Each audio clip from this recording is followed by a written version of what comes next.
Clases particulares en Ávila por Miguel Fernández Collado. Hola a todos y bienvenidos al canal. Hoy vamos a ver una civilización misteriosa y a la vez fantástica, el antiguo Egipto. Y por cierto, a ver si sois capaces de encontrar esta llave de la vida a lo largo del vídeo. ¿Preparados?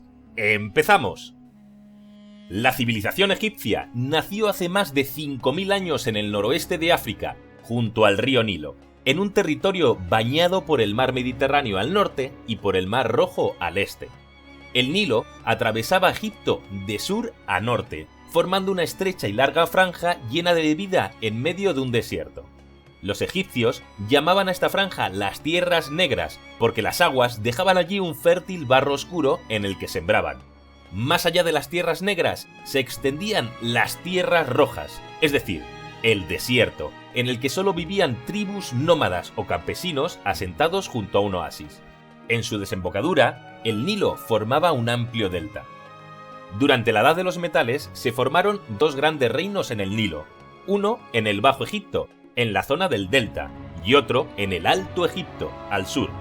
Cuenta la leyenda que hacia el 3100 a.C., el rey Menes unificó ambos reinos y se convirtió en el primer faraón de Egipto. En la historia de Egipto se distinguen tres etapas. El Imperio Antiguo.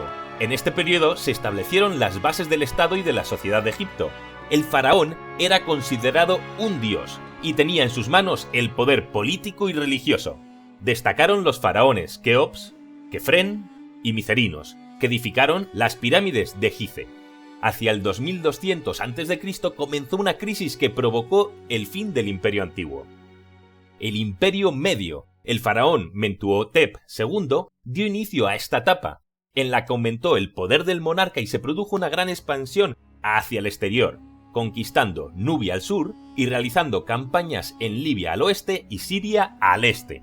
A partir del 1800 a.C. se produjo una época de inestabilidad política que facilitó la invasión del país por pueblos extranjeros.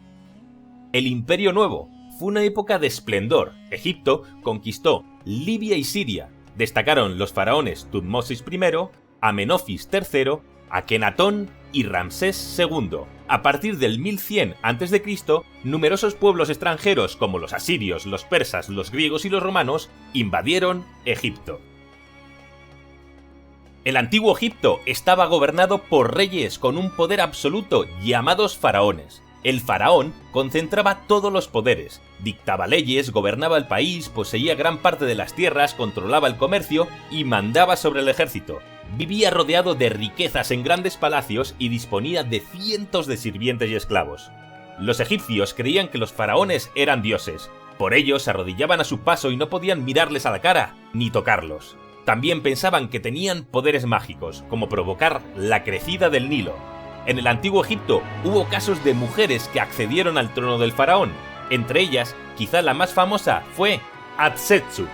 En muchos de sus retratos luce la típica barba sagrada de los faraones. Cuando un faraón moría, le sucedía su hijo. De esta manera se formaron auténticas dinastías. En la historia de Egipto se sucedieron 31 dinastías.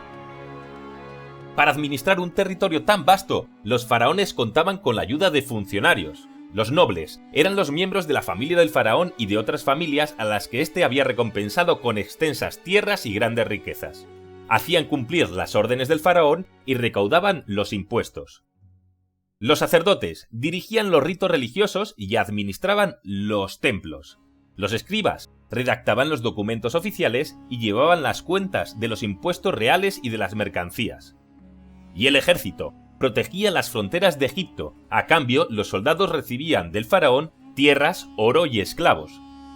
Pasemos ahora a la sociedad egipcia. La sociedad egipcia era de carácter piramidal y estaba estructurada en dos partes. La parte de los privilegiados formado por dos grupos. En la cúspide se hallaba el faraón, el rey dios, y la familia real.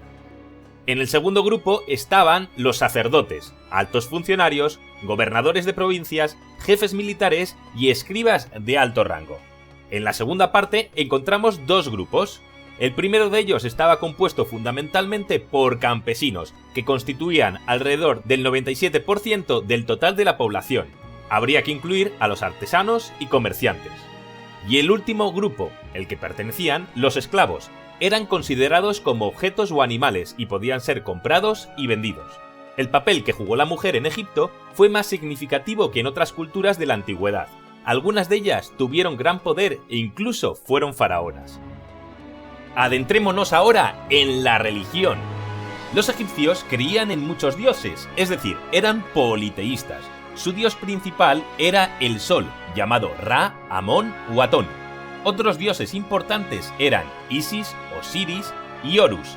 También adoraban a animales como el cocodrilo, a elementos de la naturaleza como el Nilo y al faraón.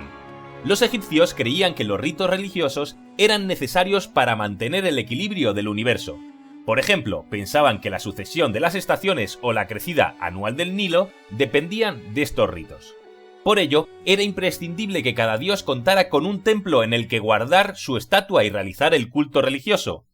Únicamente los sacerdotes y el faraón podían penetrar en el interior del templo. Cada mañana los sacerdotes realizaban ofrendas a la divinidad. El día de la fiesta del dios, los sacerdotes sacaban la estatua en procesión. Los templos eran la casa de los dioses. Los construyeron con piedra, un material que resistía bien el paso del tiempo. Eran edificios adintelados, es decir, con techos planos, apoyados sobre enormes columnas.